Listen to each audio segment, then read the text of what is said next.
to follow up on GAGE specifically, were you involved in the decision to take action against GAGE? Yes, I was involved in the decision. I don't want to take, it's not about me, it's about our team. And so I know, but I on these things, it's not about new CEO or Kyle, right? These are, gymnastics decisions. This is about the growth and the safety and the prosperity of our sport. British Gymnastics has suspended their trampoline program. My interview with USAG's new president, Kyle Albrecht. Bragging rights and bonuses time. Conference championships are upon us. We will give you all the details from the last regular season competitions and what to look forward to this weekend. It is March 17th, 2026. Happy St. Patrick's Day. Because we don't say patties because that's a slur, which I should know as an Irish American, but I did not. Paddy wagon, a slur. Mm-hmm. Yeah. So happy St. Patrick's Day to everyone. I'm Jessica, and welcome to the number one gymnastics podcast in the galaxy. I'm here with Spencer from the Balance Beam Situation, and breaking news. Okay. NCAA live show tickets should be on sale tomorrow on the 18th. So check for them. And let's start with the headlines. Number one, British Gymnastics has suspended their trampoline high performance program. Okay. Tell me what's going on here. Because I don't know any of the details, and I want to know. There's so much going on in this that it's hard to know the factual full story of what is happening, but most people that I've talked to have described this as a civil war within British trampoline, and that's never good. I also want to say this is not tumbling. This is just the trampoline program. Portion. Right, which is different. So we were sent a letter. The trampoline program has pulled out of Euros, excuse me, but they're still sending tumbling and double mini. Yes. To Euros. Mm-hmm. Yeah, the really fun ones.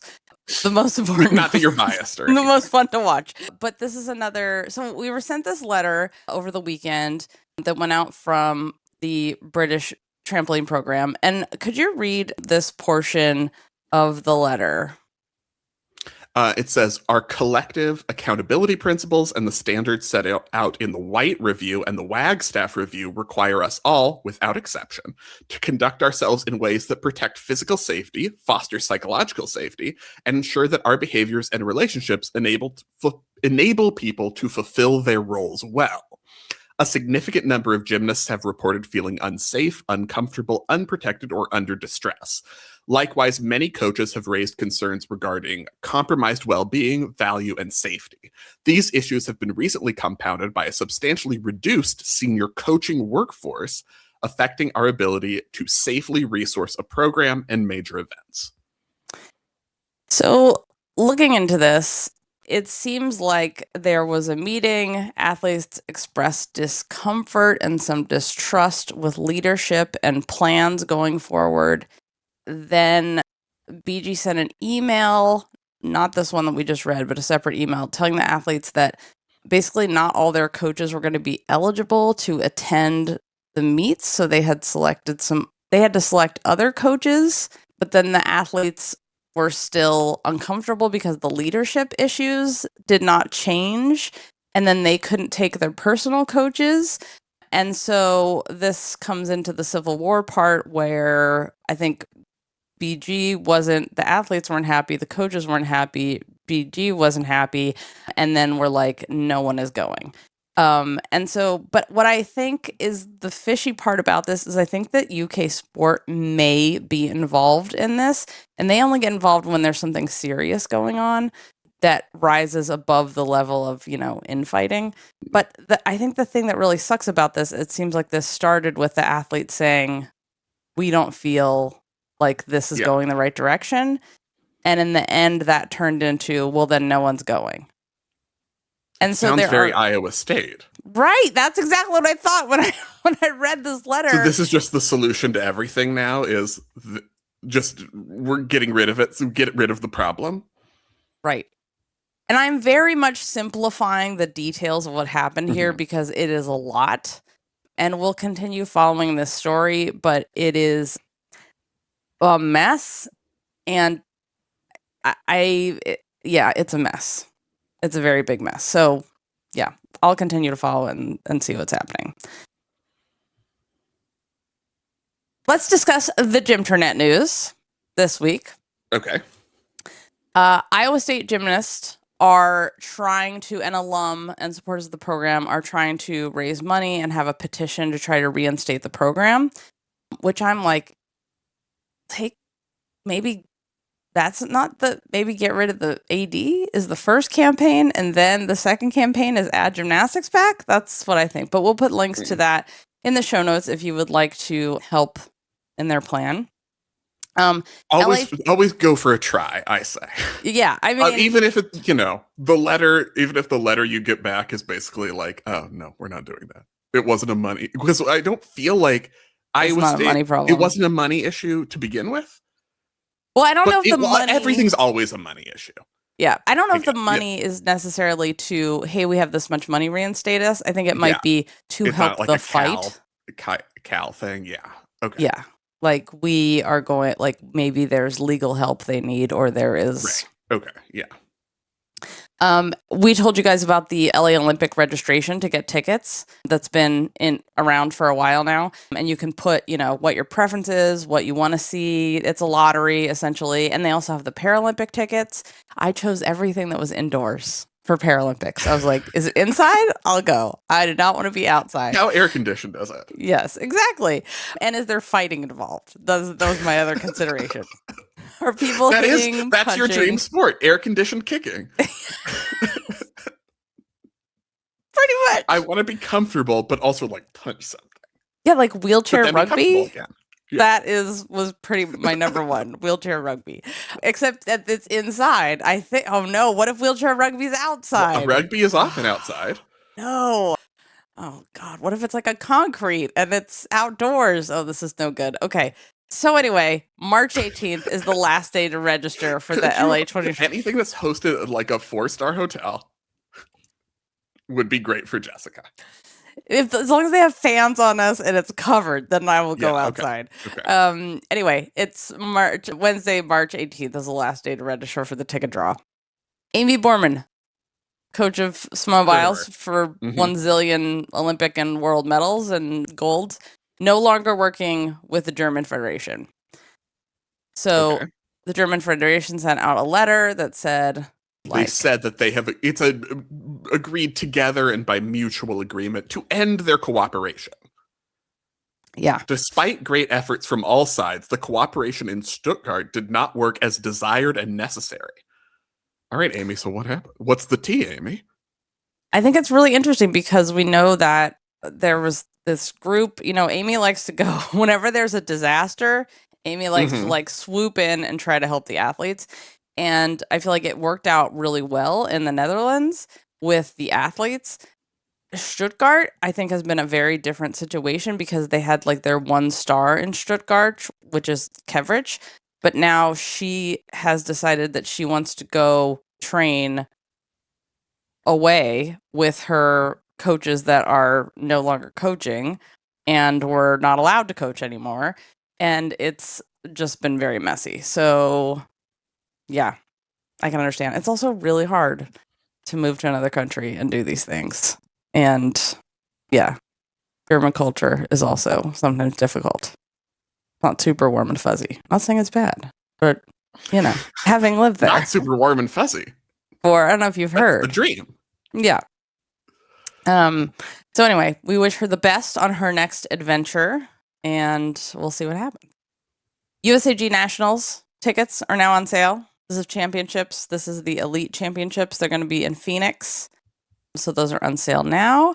Also, Reese McClenaghan of the Ireland. Yeah. He has won his first gold at the World Cup in Turkey. Since not first ever. No, I mean first since his injury. He's back. He's back. He won pommel horse at the Antalya World Cup in Turkey. Yeah. Also, Antalya looks like, they really do pick some beautiful places to have these World Cups. Basically, the FIG's like, would we take a vacation there? Okay. You can have a World Cup there. like seaside town, rocks. You know, there's cats obviously everywhere in Turkey. So, other news, Livvy Dunne is joining. Are you ready for this? What TV show do you think could be revived just to get Livvy Dunne in a bathing suit? Oh, well, you've kind of given it away a little bit with your question. I'm assuming they were like, Livvy Dunne be on Baywatch?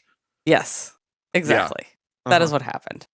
Next up, I got a chance to talk to the new USAG president last week. Let's talk to Kyle Albrecht. Taking over the helm after outgoing president and former elite gymnast and NBA vice president Lila Young stepped down, although she's still on the FIG executive committee. Kyle was at Under Armour and then went to Major League Soccer. He'll refer to that as MLS here. He was in the youth participation and development programs. We recorded this in the arena at the American Cup on March 17th, so you will hear a little whisper of background noise sometimes. This interview was edited for brevity. Do you have any questions for me before we start? I mean, I'm looking forward to getting to know you. I've heard a lot about just, you and all the work that you've done in the gymnastics community. I think one thing that you have in your bio that really caught my eye and I'm so excited about is this idea of making gymnastics as popular as the NFL. And, I don't know how many people are saying that. And I think that that's I think that way. And so that's a part of why I took the job, right? Every 4 years, we have this incredible opportunity to, be in front of the world, right? And we know the viewership numbers, we know the excitement around, what's going to come with LA. But then we have this job now to figure out between today and that moment and beyond, how do we continue to drive that interest in the sport? And so the fact that you're saying that part out loud really excites me because I want people to think about the sport that way. I mean, we have global icons that are part of, Team USA Gymnastics. How do we work with them? How do we work with our community and all the gymnastics fans and broader sports fans and just people who love the US and love the Olympics? How do we work with all of them to not just make it a LA 28 in July thing, but make it a next 2+ year thing and then well beyond as well. So I just wanted to say, sorry for being long-winded, but I appreciate you making that statement. And I'm curious to just kind of get to know you more and hear your perspective on how we might be able to work together to do that. Yeah, I have many ideas. Let's go. I want to hear them all. I, of course, am breaking in here to tell you that I did deliver my manifesto about having a compliance officer attend every committee meeting and finding insurance providers for adult gymnastics, amongst other things. And then we continued. Why did you want to take this job? And is it intimidating leading the marquee sport of the Olympics with only 2 years to go till LA? No, I think that screams opportunity. Very aware of the responsibility that comes along with it. Absolutely. I think we know the opportunity that's ahead. And so, when I was initially kind of presented with the idea of, would you like to become part of the USA Gymnastics team? I think, for me, it was what an honor. I think about where the sport's been and the journey that the sport has been on and, the work everyone knows Lily, right? Everyone knows, especially in the sport, what Catherine Carson, our board chair, has done. So that leadership team alongside of our USAG leadership team to get to know them and understand kind of where the sport has been and also the opportunity for where we can take it. Kind of when that was all laid out, it was quite an easy decision. And so, yeah, I mean, I've jumped in kind of, fully and, we are, obviously only 2 months in, but I think you can already feel just the excitement and the opportunity for what's ahead. And yeah, I think it's all about excitement. I don't think a lot of people have asked are you feeling anxious about the role or what's ahead? And I think it's just completely opportunity. Yeah. And what are your goals? I believe we're the greatest story in the Olympic movement. I believe we're the most powerful, platform in the Olympic movement. And we know what's going to happen in LA 28. We know the excitement that's going to be around the sport. We have this tremendous 2-year runway, right? How do we continue to build into LA and then ensure that LA isn't a moment, right? LA can't just be a moment in time. LA has to be the springboard for all the work that we've done up until July of 28 to take the sport to completely new places and elevate it even further past 28. So Lily, your predecessor, did an amazing job getting USAG to a place it's really never been before. But she did make one misstep early on when she said that she thought she wasn't abused because her coach was in the room with her. And of course, we know that there were parents and coaches and even medical professionals in the room when the abuse happened with Nassar. How have you prepared and researched so you can keep USAG on the right path? And if you see that it's not, course correct. Yeah. So I think a couple things I'd say is one, I've been around sport and youth sport for a long time. So I was very aware, even when I wasn't at USA Gymnastics, of what the sport was going through, and, obviously, paid attention to the news and followed the story at that time. So had that, early knowledge of kind of what was going on. And then, I was uniquely positioned kind of coming into this role that I oversaw at Major League Soccer, a youth program that had over 100,000 minors, from our grassroots all the way up through our elite development programming. So, we had, although we don't have necessarily the same jurisdictional oversight as USOPC has from an NGB perspective at MLS as a pro league, in terms of USOPC background checks and SafeSport standards and reporting structures and all of that, educational tools, all those things are the exact, very similar structures in terms of, what I'm coming into today. So I feel fortunate in that I have that background and experience dealing with, some of the same processes and structures that we have in place today. In addition to that, whether it was Lily, I mentioned Catherine, the USAG team, I feel like I was set up for success with this role, with spending a lot of time before January talking through, what are the things, the Ropes Gray report, the Deborah Daniels report, making sure these are the things that, do a deep dive on all of these, understand all the dynamics of what happened, why it happened, how we got to where we are today. And so I think that historical perspective, I didn't live through it, right? I wasn't here. I wasn't at USAG when it happened. We have, teammates at USAG who were part of, that process and lived through it. And so I'm going to need to lean on them and have been leaning on them to share their experiences. And so I'm listening and learning a lot, but also it's all that research and background and the conversations and reading the reports and all of that, as well as my own personal experiences that I think set me up for success. And there's always more we can do from an athlete safety perspective. We're always going to be prioritizing athlete safety as we, it's where we've been and that's where we're going to keep going. But I do feel like through all of those steps, I was really set up for success in terms of understanding, what we've been through and where we're going from an athlete safety perspective.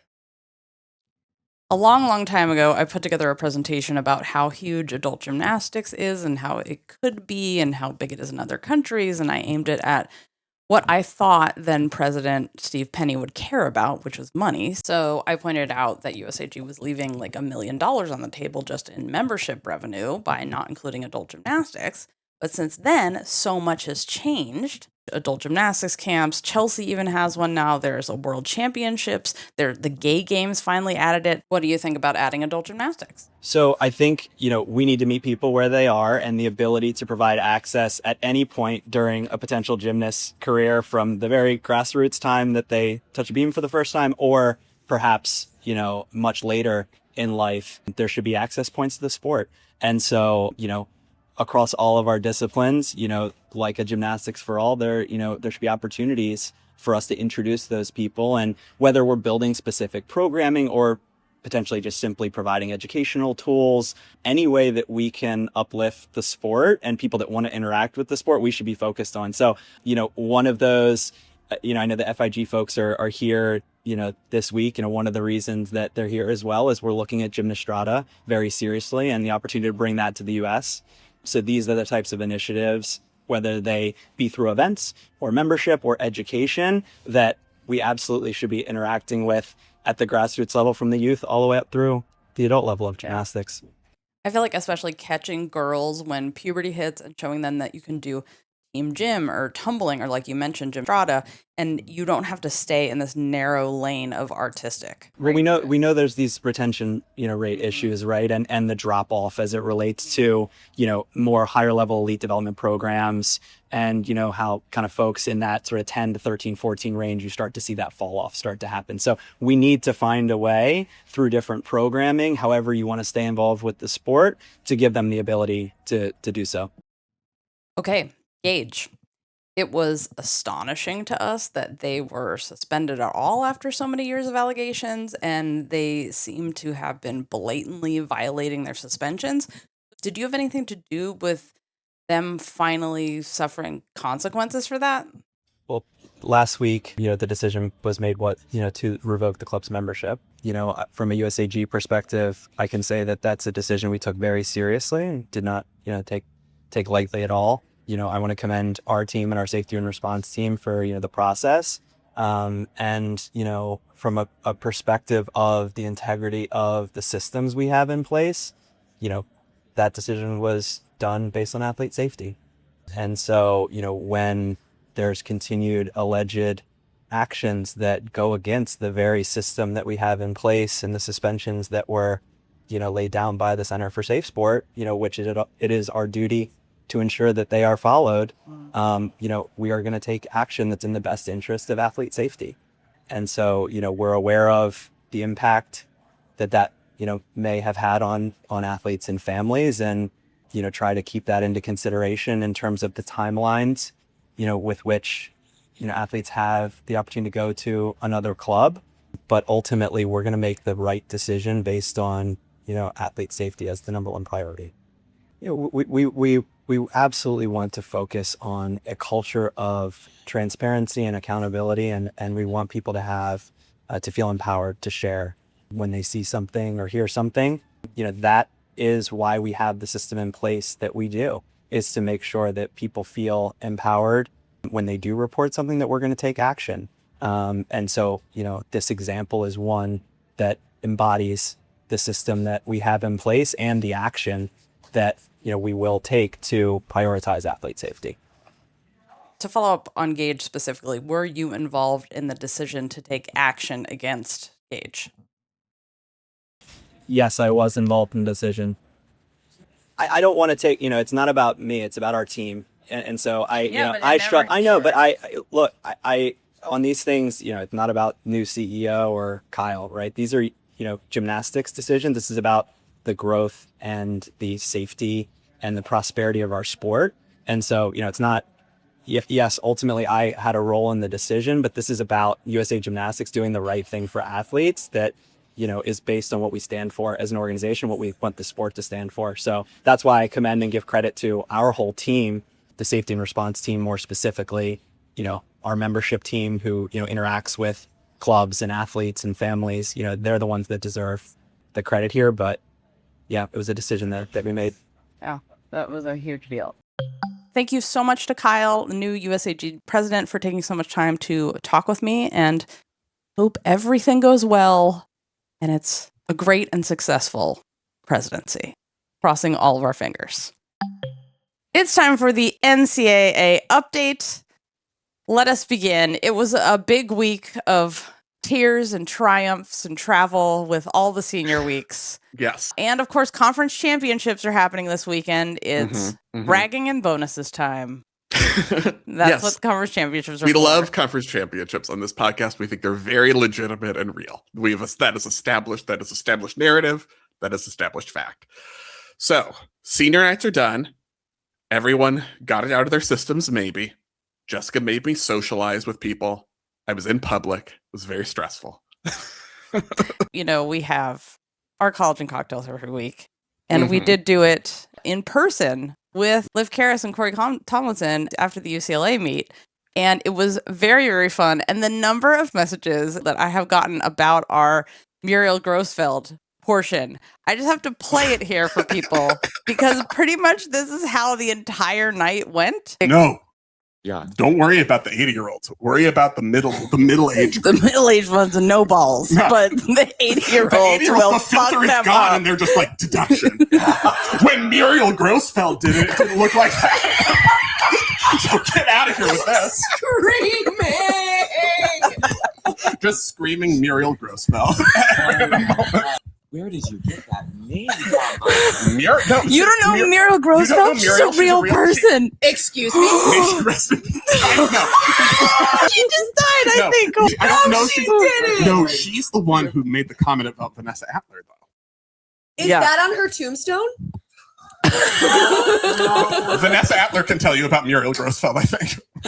Okay. Oh my god! Oh my god! Oh my god! Oh, Oh my sorry. god! Wait. She's a Oh, legendary American gymnast that you guys have never heard Yeah. of, and it's really embarrassing for both of you. It is embarrassing for both of us, and I'll take any heat, and anyone can be mad. She's the one that used to smoke on the end of the beam. That, well, it backs Spencer's point up right there. Yeah, she Look would. at her. Oh my god, she's Yeah, serving. She had a full bouffant while she competed. Yes, she should. In entirely flammable polyester. Yes. And then she would smoke on the end of the beam, and then she would smoke like while they were doing routines. Oh my god, on I the want wooden beam to with be her. rosin. Yeah. Oh. There's still time left. There's still time. If you enjoyed that history lesson. Yeah, there's more of it. And we'll put a link in the show notes. And we do this every week, even when it's not college and cocktail season, which is also called NCAA gymnastics season. But mostly college and cocktail season. We do this every week and get together on Friday afternoons and talk and answer your questions and, chit chat. So. But now, playtime's over. That's right. Because it's conference championship season, where completely arbitrary groups of teams that used to be based on area of the country, but is now just based on who can get together and make the most money together, compete against each other for a trophy and a fatty bonus check for their coaches. And it makes a lot of sense. And all of the teams and their groupings make a lot of sense because Stanford and Cal are on the Atlantic coast. And everybody knows that's where they are. That's fine. And UCLA and Michigan are in the same part of the country. It's all normal. It's all just, we get together in our regions, you guys, and we just like have a meet to see who's the best in our region. But it is still very fun. And okay, but I have more complaints.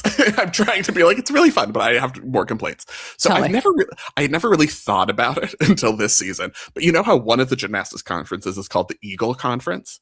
Yes. Teams on the East Coast, and it's EAGL. And everyone says Eagle because that's what it is. But it stands for, I had never really thought about what it stood for, which is East Atlantic Gymnastics League. And I'm like, no, the East Atlantic is like Africa and Europe. You're not in the, that is the West. You're on the West Atlantic. The United States is the West Atlantic. You're not the East Atlantic. So that's bothering me. That's what's bothering me right now about conference championships, among other things. Oh, these colleges and their geography. I know. It's famously not a strength of the U.S. education system. There's not a lot of geographic emphasis. But there are things I'm very excited about with conference championships. First of all, so second session of SEC championships, which is Saturday night, we get Oklahoma v. LSU v. Florida all at the same time in front of the same judges, which is, it kind of at least like you have some direct comparison, because I still have a lot of questions. Like, I don't know who, if I were to ask you who is the best of those three teams on floor, do you feel like you have a clear answer? Because I don't feel like I could answer that question clearly. No. I feel like no, I have bits and pieces of like, oh, well, that end of that lineup's really good, but maybe a full line. But I don't have a great sense of floor. And also, floor is kind of the event where I'm like, if I'm if I'm UCLA, if I'm Georgia, I'm like, I can beat these teams on floor. So I also want to see that because I don't know if they're overwhelmingly good. But you look at like bars, Florida has been extremely strong on bars. Does that hold up?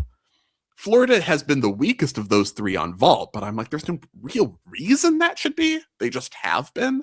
They have really good vaults. So there's a lot I'm interested to see when we get to see them side by side as kind of the preview of nationals, even though the only thing actually riding on this is like, hooray, we're the winners against our rivals, trophy, happy. bonus. Like, all right, I don't care about that stuff as much in terms of the practical stakes, but also in terms of gaining more information, more data points. That is useful to me. And so I am looking forward to that part. Yeah.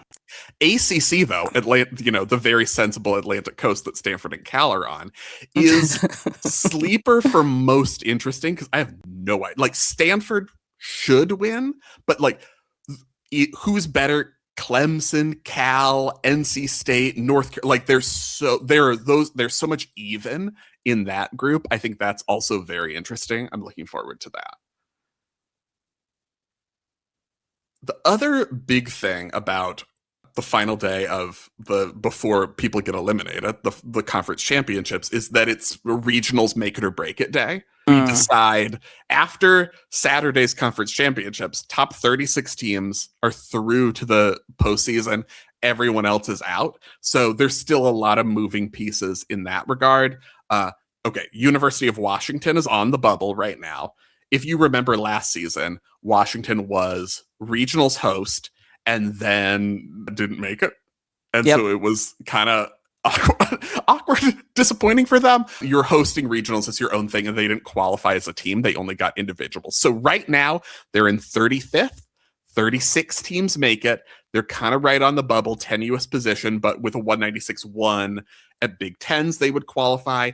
So Friday night, this is the thing that I think is a solid idea that the Big Ten does, because everyone's conference championships are on Saturday. It's like a million meets going on at the same time. It's all day long. But the first session of Big Tens, because now they split it up into 3 sessions because there are so many schools in the Big Ten, even though 10 is in your name. The nighttime session on Friday night that Washington and Rutgers are both in is kind of the most interesting for elimination bubble who's getting to regionals purposes, and that's sort of headlining its own evening on Friday night. So that's really good for, I'm watching Washington, I'm watching Rutgers. They could both clinch, but they need, a solid hit meets 196s to do it. So that's going to be really interesting to see them. Pitt is right on the bubble. They're in 36th right now, haven't qualified since 2018, could make it, could get bumped out by Rutgers if they have a good meet on Friday night. I'm very interested to see that. Penn, I'm worried about Penn. I was so excited for Penn to maybe make regionals. They're right now, they've never made it before. They're currently still in contention, but on the outside looking in, one of those situations where they could still do it, but they kind of need help. But it would be very fun if Penn qualified. So lots going on there if you're a dork who's like, I don't care about these top teams. I want to see who finishes 37th. And that's what's most interesting. If you're me, you're like, exciting things in sports, like who finishes 37th. Okay, here's my question for you, though. That's the good stuff for me on the conference championships day, which is, elimination day, really. Most likely to have a shocking meltdown and what? Well, this is my regional. I'm thinking about regionals because I have to remember. We'll wait for we'll wait for regionals meltdown. But I don't know. It's still conference championships, and so it's a championship, but the pressure isn't as much for the top teams. Isn't as much as we're going to get eliminated if we fall apart. Yeah. So you can still get the wiggles out of your system, and it's okay. Yeah. One of the really interesting things I'm watching both for conference championships and moving forward. This is a conversation we were having a little bit on behind the scenes or on College and Cocktails when we were in person, and a little bit afterward is the whole Utah situation right now, because now Utah officially cannot, by my calculations, rank in the top 8. So they can't be seeded to advance out of regionals to nationals because top 8 teams go to nationals. So they're going to be a very dangerous spoiler in someone's regional. 2 teams ranked ahead of them are going to have Utah in their regional, and only 2 teams advance. And my default is Utah's still going to make it. It's Utah. They've never not made it. So I'm kind of like, yeah, but it's Utah. Like, they're going to pull it together. They're going to stick. They're going to make that. But is that just based on all of the everything in the history and assumptions and the decades and decades of Utah always making nationals, winning lots of championships? It's been a while, but they've still got their 10. Is it just, and that is my assumption based on things that have nothing to do with right now? Because it's like, none of those gymnasts are on the team anymore. Of all those, they've long since not done gymnastics anymore. None of the coaches are the same as like the previous, the past generations. So is there anything in that assumption, or is it just prior, like, okay, Utah's going to make it because Utah? I mean, that's the thing when we're talking about most likely to, what could happen? Because like we went and watched Utah in person this weekend and they're great and the team is super capable and they have great gymnasts and like looking at their gymnastics, it's not like a lot has changed about the team. It's only when they hit and when they're not. Instead of you could always rely on them no matter what to hit. So yeah, I mean, because I was like, afterward we were talking and I was like, yeah, but Utah's going to show up in Big 12s and they're going to be the favorite at Big 12s. And it's at the exact same time as like ACCs and SECs. And so it's not going to be I was like, I'm going to end up watching like 1 second of this meet because there are 3 other things going on. And Utah's going to get like a 198-1. And I'll be like, oh yeah, it's Utah and they're fine. And it's Utah. But is it all just assumptions? Right. So I'm just, that is the capital T storyline of the next several weeks, I think, is Utah and whether Utah is still Utah. Because I don't know, they could still end up in any regional, any of the regional sites that's still live for their ranking. They're just not going to be quote unquote favored to advance because of the seedings. But if I'm the other teams, I'm terrified. Yeah. I don't want Utah sitting in there. Yeah. I don't want to have to beat Utah at an elimination meet to try to advance. Yes.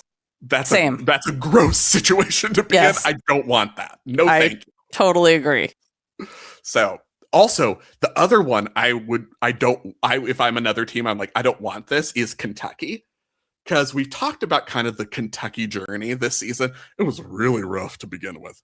It was 194s and no one could hit beam. And it was kind of like, what's going on with Kentucky? They figured it out. They're not like winning SECs, I don't think. But they're a lot stronger than they were in January. They're a dangerous team. Kentucky is hosting regionals. Currently, they are not in the top 16, not seeded at all. They'd be an unseeded floater in the regional in someone's semifinal. I don't want that either. Like if it ended today, if this were just the setup, Arkansas and Missouri would be in a regional semifinal with hosted Kentucky in Kentucky, just to try to be 2 teams to advance to the next day of regionals, the regional final. That's not even to make nationals. And I'm like, I don't want that. Which creates the weird thing of gymnastics that Jessica in particular has been complaining about this season about wins and losses not mattering. Because kind of like, if you're Arkansas and Missouri, you would love for Kentucky to do well enough at SECs that they can be seeded and not be this unseeded team. So you're kind of like, I know I want to win, but also it wouldn't be the worst thing in the world if Kentucky had an amazing meet and improved their ranking tremendously. If you're like Chris Brooks, you're like, oh, I'll also like Chris Brooks it up for Kentucky's routines because I would love it if you could score really well so we don't have to be in a semifinal with you in Kentucky. That would be awesome for me. So like also Kentucky do great. It's a world, if you're here for the world peace, mostly. If you're here for unity and joy and hugs and everyone doing your best. The first session of SECs is kind of your thing because everyone wants Kentucky to do well in addition to themselves. Yes. But get out of our regional. You stick all your routines. Do great. Be away from us for regionals. Thank you very much. The deal is conference championships this weekend. Most of it's on Saturday, but also some critical stuff at Big Tens is happening Friday night. And then on Monday is the selection special on television that we're now doing. On Monday, which is March 23rd, noon Eastern, ESPNU will get all of the regionals draw, the assignments, the teams, the individuals. We'll do our weekly show after that so we can break it down and talk about it. So next time you hear from us on the big show, not on College and Cocktails, we will have the regionals and we can be like, oh, they got the bad one. They got Kentucky. They got Utah. We'll know who it is. Super excited for teams to finally, like, everyone just acts like they're excited about their regional. And I'm waiting for the team to be like, what the fuck? That's bullshit. We shouldn't be in that regional. That would be great. Really? I know. No one's going to do it. Factor. Just These like coaches throw don't things get at it. the screen. I know. Entertainment. Like you have, always like, we they're just want to pointing stay in a our camera bubble. at you. Yeah. We just want to stay in our bubble, hit Don't 4 for bubble. 4. We're not watching the scoreboard. I'm like, well, then start. Or everyone sit in your seats upside down. Do something that will get attention. You need to get yourself on, be a meme. This is your most important assignment on a show like which regional are you going to? Not cheering. That's basic. This is gymnastics. We are not basic. I mean, like, at least Jordan Chiles is gonna like dance through the shot in the background and just be like, I don't care what region I'm going to, I'm gonna get a 10 anyway, but I'm gonna at least like parade through the background dancing, because I see at least the honesty of like, Jordan doesn't care what regional she's going to. She's like, I'm not paying. She I'm not will like, find the did camera. we get Kentucky? I'm like, I'm gonna do like a dance and then get a 10. Everyone deal with it. I mean, BJ should just have them be doing a dance and then look at the TV and be like, nod, and then like do more of their choreographed dance. This is I think the they assignment. would. Yeah. Okay, 10 updates. Oh, we got a lot of them. See, in many places, but not every place, senior night popped off because there were 8 10s over the weekend, which brings us to 32 on the season, with still, conference championships to go. So the narrative typically is, oh, we're going to 4 judges, because it's been 2 judges per event up until now. We're going to 4 judges. Oh, it's harder to get a 10. Last season, conference championships had like 80 billion 10s, and it was like, oh, well, because when you have 4 judges, you drop the high and the low and use the middle too. And it's like, so you don't have to get a 10 from every judge. You can get 3 10s and like a 9.90, and still that's a 10. So I don't know. Is it easier? Is it actually easier? Yeah. I mean, you still have to get 10s from more judges, but you don't have to get it from everybody, from every angle. I expect it to be more a bad angle. But Kaylin Chio was like, I don't do things that aren't 10. So everybody shut up except for me. Did 3 events, did not do the all around, got 3 10s, vault, beam, and floor. I think that's my ranking of the 3 10s. 1 vault, 2 beam, 3 floor. Yeah. In terms of realism, maybe switch vault and beam, but yeah. Didn't do bars at all, which is the one she never has a 10 on. Yeah. And she needs it for the gym slam. Oh, it's like Jordan needed it for beam. We thought she was going to get I kind of thought it was going to happen. That was a very good beam routine. We were like, that's the best beam routine she has ever done. But we dissected possible deductions on College and Cocktails this week for Jordan Chiles' beam routine and what we think is being taken. I also noticed that Florida, because Selena Harris is also almost in the gym slam conversation. She has vault, bars, beam, neats, floor. They watered down her routine. She's doing the double back now in combination. And I'm like, oh yeah, they're going for that 10. That is like, I want this 10. I want this 10 composition, because it is less interesting. It's less impressive, which is sometimes what you have to do to cynically get a 10, which is like, I'm going to also erase some deductions in this routine. I can see Florida wanting to be like, we have, 3 gymnasts who've gotten a gym slam. Or, because I think they probably have 3 right now. Not on the team right now. No, not right now, but as a history. They're always doing something to be like, we sold something out. We got the most, blah, blah, blah. Yeah. We found more tickets that we sold and whatever. So they have, Leanne Wong, Trinity Thomas, Bridget Sloan, Alex McMurtry.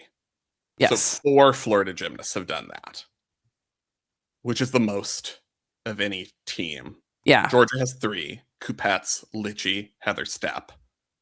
Utah has 2. UCLA has 2. Yeah. Do you like how I know off the top of my head that Florida has the most gym slams? You're welcome, Florida. Okay. Yeah. So put that in your stats if you don't have a graphic with that. Here you go. Really? I know. Yeah. Okay, so Chio. Okay, I as a looking through the records nerd, Florida has the best stuff. They have their stuff together, and they have the best, like, it's organized, it's accurate, you can trust the information. Because Georgia I'm gonna tangent alert. Dude, because I can't handle the stuff that schools are saying when I'm just like, that's totally not true. So Georgia and Alabama had their annual dual meet, a classic. The Sarah and Suzanne Cup, a classic rivalry in college gymnastics. And I was like, what's the overall record? Like, historically, who's winning? Georgia and Alabama had totally different numbers. for what their all-time head-to-head record was. They Yep. weren't even close. So then I had to go through and count it myself. There was some fishy history where like meets in the 80s that they both say they won. So then you have to go into like the student newspaper to find out who actually won kind of stuff.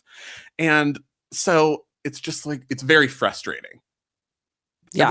I feel like I still don't know about Jenny Hansen's 10s. She's has the record for 10s with Trinity Thomas and Jamie Dancher. I don't know when all of them were, because like they just like shredded the records, I guess. So anyway, right. Yes. I get frustrated with a lot of teams, and I appreciate that Florida's like on top of the information. Yeah. It's a thing right now, which I also feel like they gotta have all these score sheets somewhere, but it's gonna be like in a box in a closet getting moldy. And I'm like, send them to me, I'll type them up. Honestly, I'll digitize all of this for you. Just send them. I mean, actually, don't send them to me, because then I'd have to like go get it, and it would be like in a package. I'm like, I'm not going to like what UPS to pick. No, I'm not doing that. Send it somewhere else. But theoretically, I'd do it. Theoretically, exactly. Theoretically, I'd do it, but like practically, I'm not doing a thing. I'm not wrapping that up and sending that back. The NCAA should have these records that you should be able to look through, and they should have an official record. Yeah. Also, the NCAA, it's like they actually have librarians and a research staff, which is awesome. But like, I mean, they must get a lot of inquiries from boring things like the sports balls. But honestly, like you ask some question, they're just like, here's an essay we wrote. And I'm like, doesn't answer our question at all. We're asking for something very specific. Anywho, you guys. And the NCAA only invented women in 1982. Right. So who's keeping the stuff before? Oh, the pre. Exactly. When it was like Springfield, Massachusetts or something won everything back then. And Fullerton and Utah. Yeah. And then like UCLA, they said they sold so many tickets at Pauley, and then suddenly the next day they found more tickets they sold. So they were like, oh, our account where we told you guys at the meet that we had sold this many tickets, which I understand. They're trying to sell, you get more sponsorships, it helps women's sports, like whatever. But it was a very sizable crowd. I mean, I was a really good crowd in the back row of the upper section, because obviously I was, and it was not empty. It was pretty busy. No, it was in my hiding area, so I got to overhear some really juicy comments that I communicated on College and Cocktails. You guys were very funny to me. Another one of my favorite things, when Spencer sits in the stoner section and hears everything. Just, like, basically need an ear trumpet to be like, what's that person saying? What's that person saying? But yeah, that meet was like the Madison Koshin, Kyla Ross days. It was that full. And it was very nice to see. Okay. Oh, also, can we just talk about one more thing? Are you ready to talk about Anna Roberts' stats? Okay, wait. One more thing. I want to just talk about schools, which is something really impressive that people are doing. So when you go to the profiles of some gymnasts in some schools, it's like it doesn't make any sense, because they have the same profiles like a sports ball, and you're like, they don't have nothing is laid out for, it's not customized for the sport. For gymnastics, yeah. Right. And then you go to LSU and they have an NIL tab for each gymnast where you can put your inquiries in for, I want to, sponsor them and blah, blah, blah. It also has like a radio and podcast thing for NIL. And I'm like, anyone that's paying you to be on a podcast or on radio, that's not journalism. That is something totally different. And I was like, they're looking for journalism. What the fuck? No, they're not looking for journalism. But I was like, I hope that if there's anything we've learned, the gymnasts are not looking for journalistic accuracy about their gymnastics or careers. Ever. Yes. Ever. They're like, I don't want that. I want a pretty picture for Instagram. End of list. But then there are the great ones like Zoe Miller. Hopefully she didn't get any media training there, and they have not gotten the Zoe Miller out of Zoe Miller at LSU, because my God, she's my favorite. Anyway, Anna Roberts, 2 10s on her senior night. She's the best. Oh my God, is she going to be the all-around national champion? I mean, what if? Because it's been Kaylin Chio versus Jordan Chiles, but I think that's oversimplifying, because Selena Harris is there. What if Faith Torres is like, I'm back on floor? for championship. And she can land her twisting I'm pass back on vault forward. and floor for championships, and I can she's like, I have exactly 3 floor routines in my legs and no more, so we're gonna save them for when that's happening. Could be, Yeah. But I don't know. Yeah. Do you feel like there is a clear answer for best gymnast in NCAA right now? I mean, Chio to me is just the absolute best on everything, except I will say she is capable of much more on floor, but LSU doesn't really do.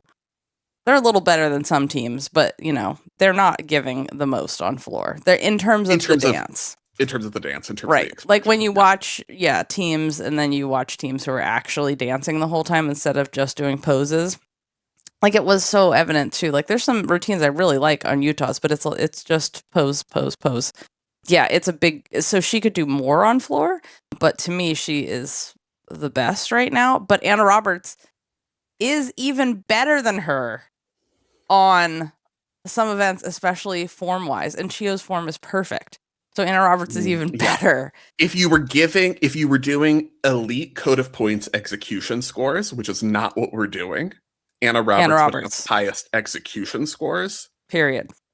But we haven't seen the same consistency of like, I'm going to dial this in and land and stick and sell it every single time, typically.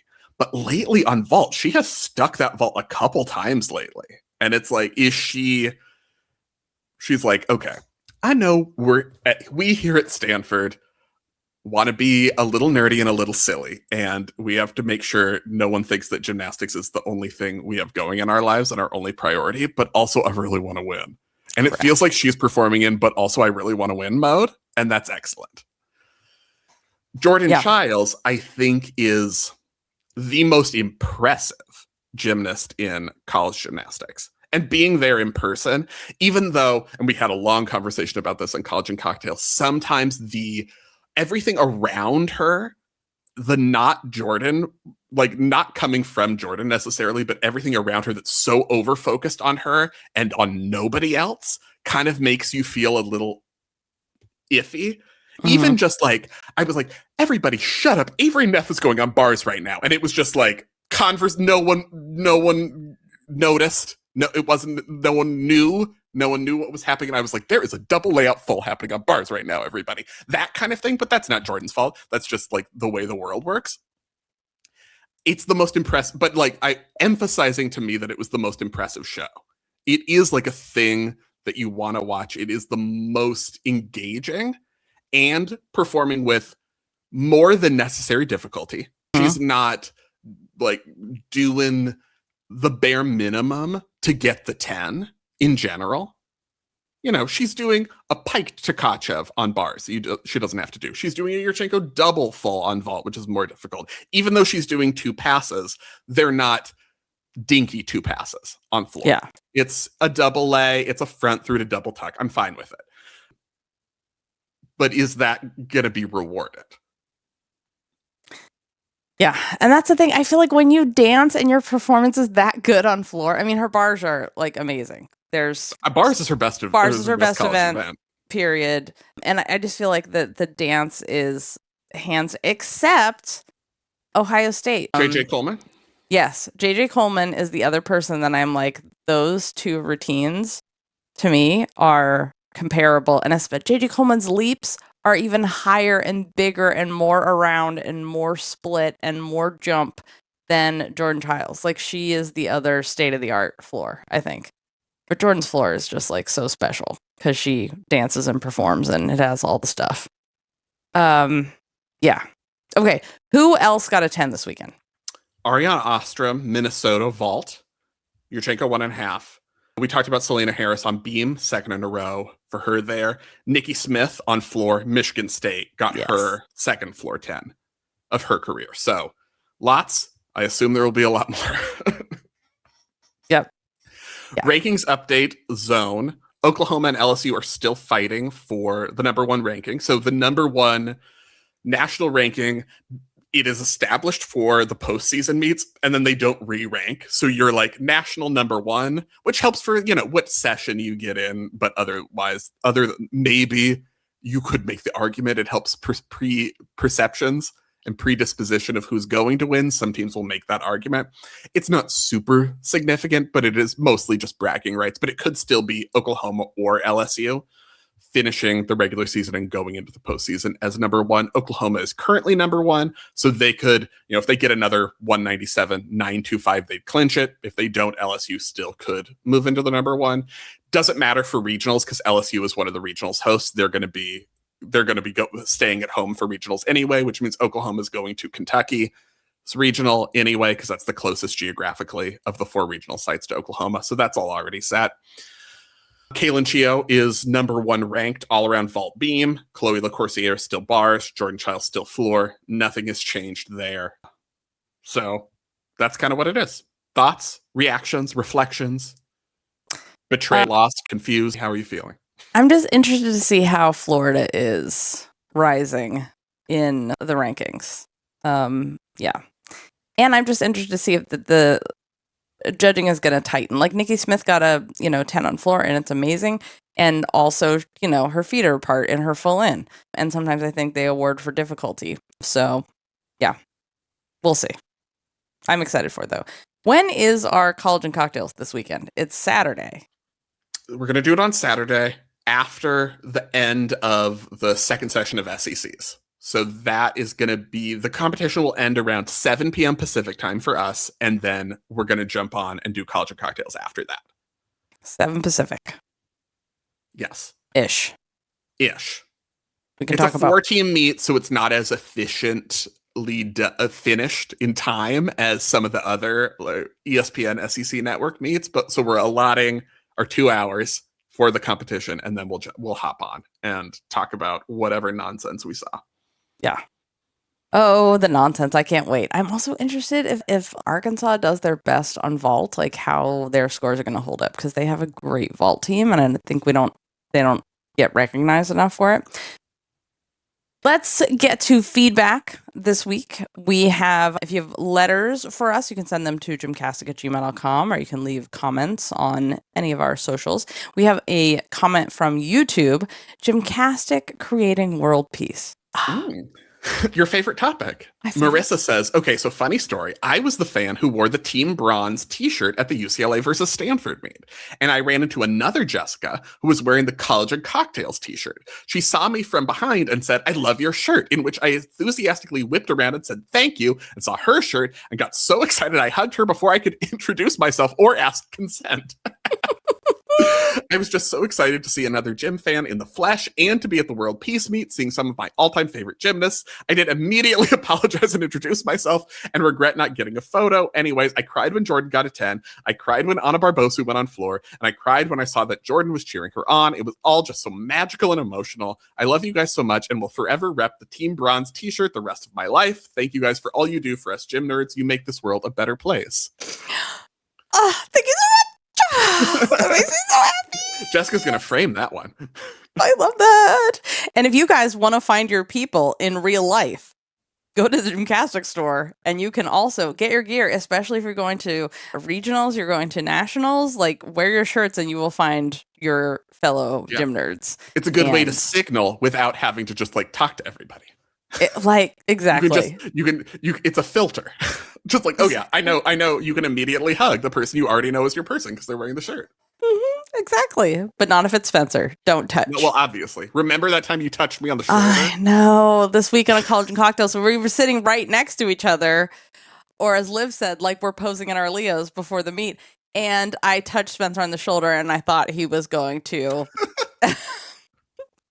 melt into a crumbled, like the Wicked Witch getting poured water on her. But he did just remove my hand, and I apologized. Okay. Connor's beam score. Whoa, this has been the topic. Okay, Cindy says, first off, I would like to thank you guys for helping me find my love of gymnastics after many years. I was a gymnast when I was younger, and then life took over, and I didn't follow it for many years. I didn't even know about the craziness that is college gymnastics. I stumbled upon your podcast a couple of years ago, immediately joined the club, and have been listening ever since. My question today is about Konnor's beam score. As I was watching it, I was so happy for her and thinking she's going to get a 10. I feel that she often gets nervous and makes silly mistakes, but this routine was perfect. I was so disappointed when she only got a 9925 and then felt validated when Jay Clark said in his interview that he doesn't know what she needs to do to get her 10. He seemed as frustrated as I felt. I was wondering where you guys thought the deduction came from. Thanks for all you do. This is very all right. Yes. Because here's how I feel in general about it is I can find the deductions, but if you have Konnor's beam at 9925 for those deductions, also you needed to put everyone else at like 97. Because you can say, oh,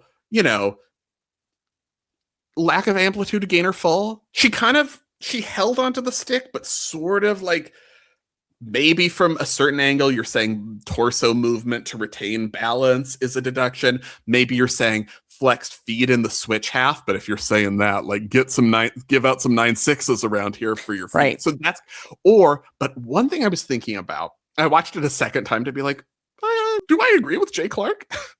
We're going to have a first time for everything check mark in this. Do I agree with Jay Clark about the score? You could take for rhythm pausing. There's a lot of they're working with her elite pauses. I think they're working with her on her breath because, as Cindy says, sometimes she gets like wobbles on skills that it's Konnor and she knows are really easy for her and ends up wobbling anyway. And I think it's very clear that she's taking like a lot of like they've choreographed that you take a deep breath right now to keep relaxed, keep your heart rate down, but she's pausing in choreography to then right. Again, we're suddenly watching that. We suddenly care about that and are deducting. So that's kind of how I feel. Like you can, without receipts, we have no idea. You can make a lot of different arguments. I would be fascinated to see the judges sheet for that. But also, they have to make up their deductions later when the coaches ask, and we all know they're doing it because they just marked like you did a little mark on your judges sheet. Like, oh, I'm taking a deduction there. You don't remember what it was for after you watched, like you didn't write an essay about what this deduction was for during the routine. So then you have to kind of make it up afterward.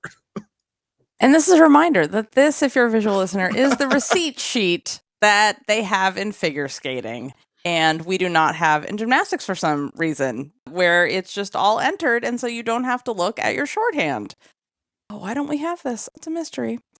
Yeah. So my summary, there are a lot of things you could come up with. We have no idea. And it seemed out of whack with how other teams' routines were being evaluated in that meet. Mixed team format. Anthony says, why can't the event include the decathlon? By excluding vault, pommel horse, and rings, you exclude countries who have specialists that could make this competition even more interesting. Same team size, same round size, but you have the option to put up someone on any event. Imagine Ireland being a contender in this event because of Reese nuking a pommel horse routine to get to round 2. I think the format here worked logistically. So now put the events back in so a country has more choices to make and strategies to consider when creating its team. I get some apparatuses would not get used because what sane person would do rings, but the USA has a potential 15 on rings. Yeah, I think people would do rings actually because of the relative sureness that you're not going to fall. I think very few people would elect to do pommel horse. Armenia and Turkey and Ukraine have nukes on pommel horse, vault, and rings too. This meet should be a specialist dream come true, so why dump the specialist events? Let's not have an only Japan, China, USA as contenders competition and create a fair competition for all countries that truly has the best team come out on top. So the big concern that has been raised is that some arenas can't allegedly fit all the equipment, and that can be an option, or you can just make like a tiny aisle between each podium. But yeah, that is a thing. I mean, it is already too long, so I think adding other events is, I mean, I do like the I don't think it's adding more routines though. It's just different options. Like you wouldn't compete more, greater number of routines. You just have more options. So you can have 3 people on a team. And you'd still do like 2 routines a round. You just could pick whatever event you wanted. Yeah, I mean, that would be really fun. If you can fit. It would up the strategy. Yeah. So, or they could just add vault because that's a neutral event. But then I think they What do you mean that's a neutral event? That both genders use the same apparatus. Oh, okay. Yeah. Just the height is different, which is so rude. Which you'd have to keep changing up and down. Right, which they don't ever want anyone to see that because they're afraid, even though the vault height does fucking change. They're afraid that we will have Sydney flashbacks? Because we can't look at people changing the vault height without getting the cold sweats. Which, you know what I didn't tell you about that happened at American Cup? So, this is the thing. It's so crazy because they change the bar height, all the time because you have gymnasts that are taller and so they don't want to hit their feet and so they raise the high bar. So during warm-ups, there was, they know when they change the bar height, they have the actual Spieth people come out or Gymnova or whoever and change the height. So they have them out there and they changed the bar height. And before they had put it down for the next person to warm up and secured the bar, so there's a peg that goes in and so it can't fall. Before the peg was in, the gymnast jumped on the bar, did her mount and jumped on the high bar. So the whole high bar came down on top of one of the Spieth guys' arm. Great. And then she fell down with the bar too. And it's like, what the hell? Like, they're not done yet. Wait until they at least step away or there should be a signal. And the Spieth people had said hold on, let's put the bar down. Wait. Yeah. So safety first, people. Don't. Yeah. Anyway, that was a crazy thing. I have not seen that happen. I mean, I saw that happen a lot growing up in gyms, but I've never seen that happen in elite meet before. Yeah. Okay. Up to level deductions. Okay, Caroline says, I have a question about UTL deductions and start value. I understand UTL sounds like an infection. UTI? Yeah. Don't hold your pee in. If you make sure you're using capital letters on your card so that it doesn't look like the judge is holding up a card that says UTI, just in general. Okay, I have a question about UTL deductions and start value. I understand UTL deductions in general. Your beam dismount isn't at least a C, your bars dismount isn't at least a D, or C with connecting element like blind change full before a double back. But why don't they just lower the start value in those situations? If you don't do one of the requirements, then just lower the start value. I've also seen start values be 10 and then see a UTL deduction. What brought this to my attention was the Pitt at Clemson meet. Hallie Copperwheat ended up with a 10-0 start value on floor, but incurred a UTL deduction. The situation was a bit odd and maybe not the best example because Hallie's original start value was lower, at least for one judge, and Pitt must have challenged because it went up by the end of the rotation, but the UTL deduction remained. I consider myself a fairly informed gymnastics watcher, although I'm not at the Spencer level of pointing out all the deductions. Oh, no. Don't use me as the example because then I might make a mistake. But we did say that UTL means up to the level, right? You said that at the beginning. Yeah. Okay, good. But I couldn't wrap my head around this. Thanks. Yes, it is. So there are certain requirements for your special requirements for your routine. And then you start at a 9. Your base start value is a 9.4. If you do all of that, and then you need 0.6 of bonus to get up to a 10.0 start value.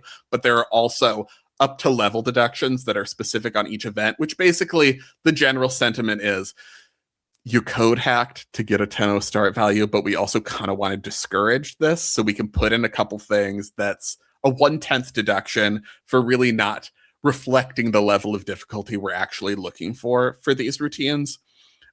Which it's a fair point that why isn't this just built into the start value?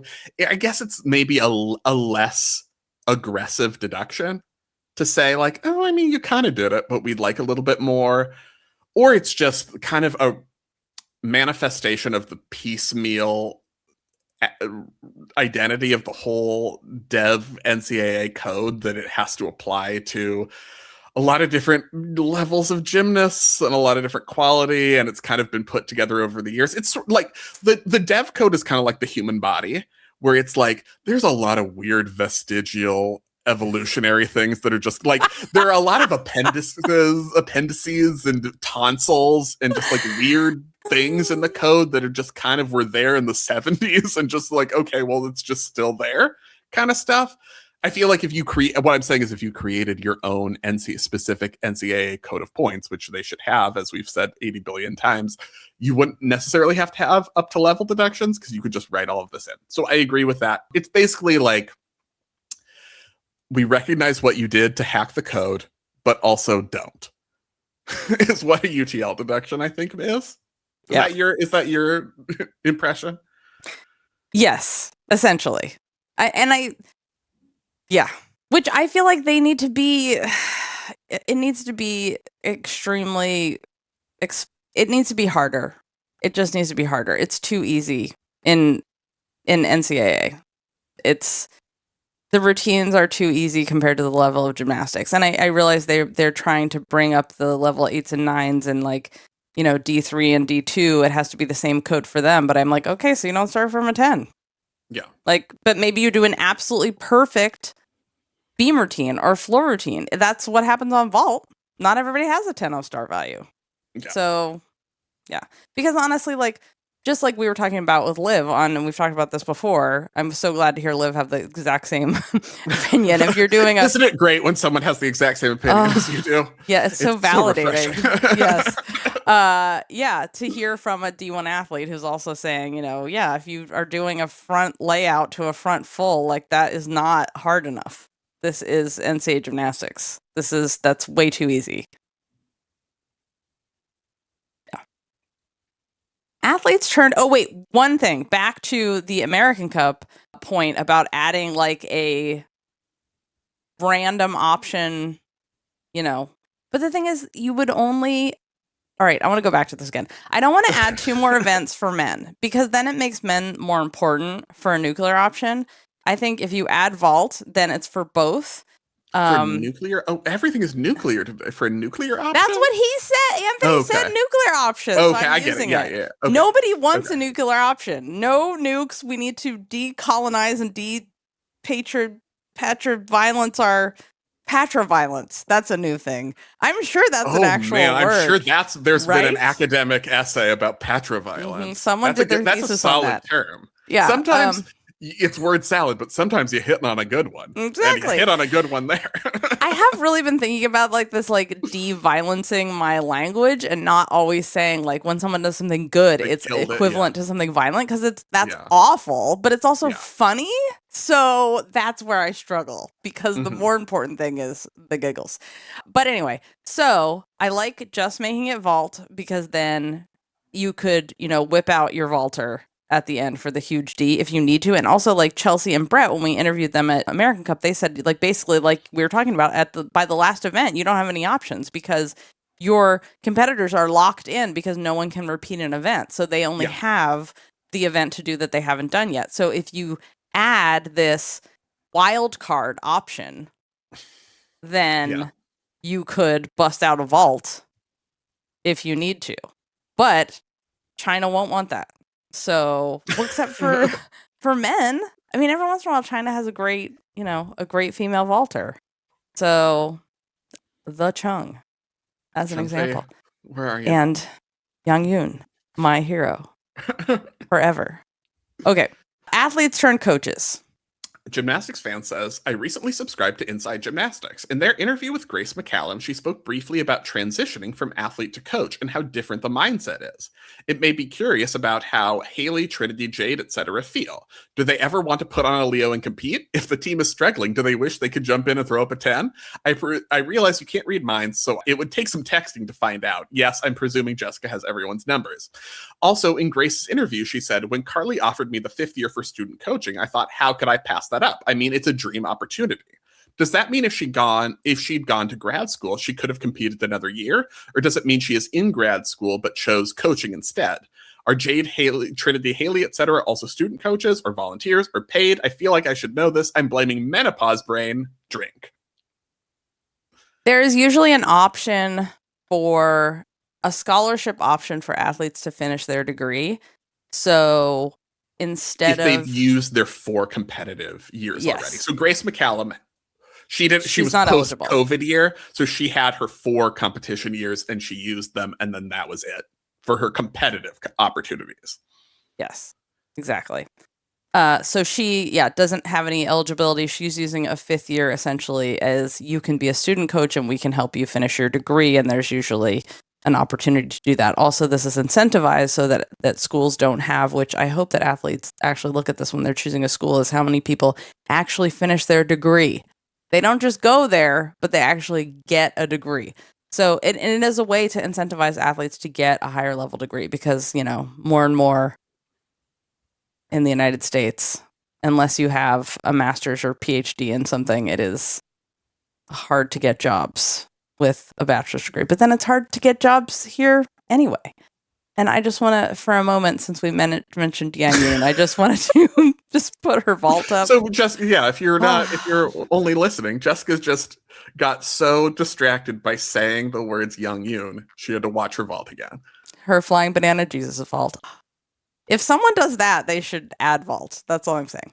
Okay, recognizing head injuries, my favorite subject. Oh, Sophie says this message is mostly for Jessica, as I love how head injury protocol is an important subject for her. I'm watching a hockey game with my boyfriend, and within the first 2 minutes of the game, there was a hit between 2 players, and one of them fell weirdly on the ice. Oh my God, were you watching Heated Rivalry? I think this Spoiler is alert. like an actual hockey. Oh, her actual boyfriend. Real life hockey, not fictional characters. Some people have real lives that aren't just fictional. I don't know what that's like, but some people like it. The Oscars last night, oh my God, Hudson brought his girlfriend and Konnor was there, and it was like, anyway, you guys. Back to the letter. He tried getting back up, but fell right away. It was clear there was a serious head injury. The referees tried getting him to stay lying on the ice, and as soon as the medical staff arrived, they put him back up on his feet and walked him backstage. It should have been a full immobilization and a stretcher out of the ice, IMO, and I'm sure Jessica would agree on that. I know it's not related to gymnastics or heated rivalry in any way, Sophie says. But as I was watching, I could only think about Jessica screaming concussion protocol at the TV. Thank you for bringing a bit of lightness and joy during those really stressful times. Thank you so much for this letter and your head injury recognition appreciation letter. You are trained to, anytime there's any kind of a head injury, you suspect a neck injury as well. So, but there are ways to rule things at a very basic level out. But how many gymnasts do we know who thought they never broke a bone, and then they get to college or they get to, retirement, and they find out they had cervical spine fractures, or which are the ones that paralyze you, or they had back fractures, or they had some kind of healed fracture that they didn't know about. So, yeah, like we were just talking to Asher Hong at American Cup, and he had a fracture that he didn't know about in his heel. And they found it, like they thought that he had broken something. And then when they actually looked at it more when he got home, turned out it was a healed old fracture, which is crazy not to know you had a heel fracture, because that hurts so bad. I mean, fractures hurt, but like the heel, oh yeah. Thank you all for your letters. If you have more letters, you can send them to gymcastic@gmail.com. College and Cocktails this week is after the second session of SECs, but we'll try to watch everything. This is why we have 2 TVs in our house. And I have a comically gigantic monitor so that every meet can be up at once, and I can be mad at 4 things at once. All gymnastics fans should have a gaming monitor, which is what both me and Spencer have. Like it's the ones that almost like it feels like it's going to wrap around you. It's a game changer, though. I could never go back. It's ruined. Like it also ruins your life, but it's necessary. When we're at meets and I have to work on my laptop, I'm like unbearable. No, I need a situation room at all moments. Yes, exactly. I can't wait till we just put glasses on and you can just see everything you want to at once. Except I am afraid those. I don't want that for you. I don't want you. I'm going to walk into things. Oh yeah. The level of distraction. I already can't focus. Guys, there was a story this weekend that maybe we'll tell on College and Cocktails if we're allowed. What distraction? You got distracted when you. Okay. When I was trying to talk about what Clara's hair looks like. No. Okay, we'll tell that on College of Cocktails. Okay, so we'll see you guys on Saturday at 7 p.m. Pacific after the second session. Check out the merch store because time is running out to get your merch for the season and find your people in real life with your GymCastic gear. And you can get everything you need from the show in the show notes. We'll see you on Saturday. Remember, until then, take off on gay, split on rights. Thank you for listening. It's funny because people would say to us, like, we'd have listeners write in and be like, I saw this woman who was like really, really fit and was killing it in my blah, blah, blah exercise class. And then they're like, oh, it's Lily. Yeah, I know. It's so funny. The first time that we traveled together was actually for the board meeting in December. And we both walked into the gym, like literally at the same time. So yeah, she's incredible. Yeah, she's notorious for doing like her full elite workout in the gym. She was doing handstand push-ups and I was like, oh boy, I got to step my game up.